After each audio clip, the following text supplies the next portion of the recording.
حضرت عمر کا زمانہ خلافت ہے اور ابو سفیان، اکرمہ بن ابی جہل، حارث بن ہشام، سہیل بن عمر، صفوان بن امیہ، یہ سارے سردار مکے کے آپ کے پاس بیٹھے ہوئے ہیں۔ اتنے میں حضرت بلال آئے تو آپ نے کہا آپ لوگ تھوڑا پیچھے ہو جاؤ۔ پھر حضرت سلمان آ گئے، آپ نے کہا آپ لوگ تھوڑا پیچھے ہو جاؤ۔ پھر مقداد آ گئے، آپ نے کہا آپ لوگ تھوڑا پیچھے ہو جاؤ۔ پھر ابو ہریرہ آئے، آپ نے کہا آپ لوگ تھوڑا پیچھے آ جاؤ۔ پھر سلمان فارسی، آپ نے کہا آپ لوگ تھوڑا پیچھے ہو جاؤ۔ جیسے جیسے پرانے صحابہ آتے گئے ان کو ہٹاتے ہٹاتے جوتیوں تک پہنچا دیا، تو وہ غصے سے نہ اٹھ کے باہر نکل گئے۔ اور ابو سفیان کہنے لگے یہ کیا کیا ہے؟ عمر نے ہمارے ساتھ غلاموں کو آگے بٹھایا ہے اور ہمیں جوتوں پہ بٹھا دیا۔ تو سہیل ابن عمر کہنے لگے ابو سفیان، عمر کا قصور نہیں، ہمارا قصور ہے۔ ہم نے اسلام لانے میں دیر کی، انہوں نے جلدی کی، وہ آگے نکل گئے۔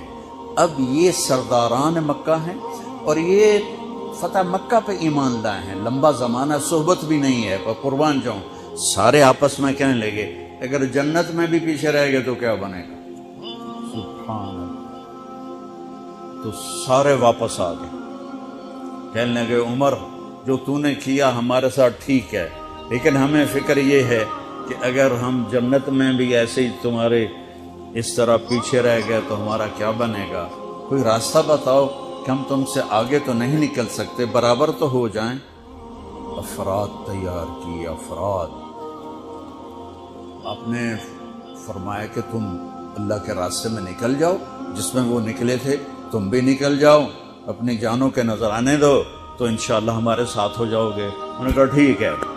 تو یہ سارے حضرات مکہ آئے اور انہوں نے مکہ چھوڑا، اور 400 قریشی نوجوان، 400 انہوں نے ہجرت کی۔ ملک شام میں جہاد ہو رہا تھا۔ جب حارث ابن ہشام، یہ کون ہے؟ یہ ابو جہل کے بھائی ہیں، چھوٹے بھائی، یہ ایمان لے آئے تھے فتح مکہ پر۔ ان کو چھوڑنے کے لیے مکے کا بچہ بچہ باہر نکلا، اور جب وہ مکے سے باہر آ گئے تو وہ سب رونے لگے کہ یہ تو اب واپس نہیں آئیں گے۔ تو حضرت حارث کھڑے ہو گئے اور فرمایا کہ میں تمہارا رونا دیکھ رہا ہوں، اللہ کی قسم مکے سے محبوب کوئی جگہ نہیں ہے، لیکن اللہ کے نبی کی آواز پر ہمارے نوکروں نے لبیک کہا، اور وہ اتنا آگے جا چکے ہیں کہ اگر مکہ کے پہاڑ سونا بن جائیں اور میں سارے خرچ کر دوں تو میں ان کے ایک مٹھی جو انہوں نے اس وقت اللہ کے نام پہ خرچ کیا تھا، میں اس کے برابر بھی نہیں پہنچ سکتا۔ ہم اپنی جانیں دے کر شاید وہاں تک چلے جائیں۔ جب یہ لوگ پہنچے تو اجنا دین کی جنگ ہو رہی تھی، اس میں اللہ تعالیٰ نے آسانی سے فتح دے دی۔ آگے یرموک کی جنگ آ گئی۔ یرموک کی جنگ میں عیسائیوں کا سردار تھا باہان، اور 3 لاکھ کا لشکر تھا، اور صحابہ 36,000 تھے، اور ان کے امیر تھے حضرت خالد ابن ولید رضی اللہ عنہ۔ 9 دن یہ جنگ چلتی رہی، اور اس میں ایک دن ایسا ہوا کہ صحابہ کو رومی ہٹاتے ہٹاتے ہٹاتے خیموں تک لے آئے۔ تو ایک دم حضرت اکرمہ بن ابی جہل رضی اللہ تعالیٰ عنہ اپنے سر سے لوہے کی ٹوپی اتار کر پھینک اور اپنے تلوار کا جو وہ کور تھا اس کو توڑ دیا، اور کہا کون ہے میرے ہاتھ پر موت کی بیعت کرتا؟ تو حضرت خالد اور اکرمہ ایک ہی قبیلہ بنو مخزوم ہیں، تو خالد نے ان کا ہاتھ پکڑ لیا، کہا نہیں نہیں نہیں نہیں نہیں، ایسا نہ کرو، ابھی تیری ضرورت ہے۔ تو انہوں نے جھٹکا دے کر ہاتھ چھڑا کر الیک عنی، میں اس کا ادب والا ترجمہ ہی کروں گا کہ مجھ سے دور ہو جاؤ، لیکن انہوں نے بہت سخت لفظ استعمال کیا، بہت سخت لفظ استعمال، الیک عنی، ہٹ جا پرے۔ میں وہ ترجمہ نہیں کر رہا ہوں، مقام ادب کی وجہ سے بتا، پیچھے ہٹ جا۔ انی و ابی کان من اشد الناس عداوۃ للرسول وافر منکم اليوم، ساری زندگی میں اور میرا باپ اللہ کے نبی کی دشمنی میں گزار دی، اور آج جب اس داغ کو دھونے کا وقت آئے تو میں بھاگ جاؤں گا، میں نہیں ٹلوں گا۔ تو سب سے پہلے کس نے بیعت کی؟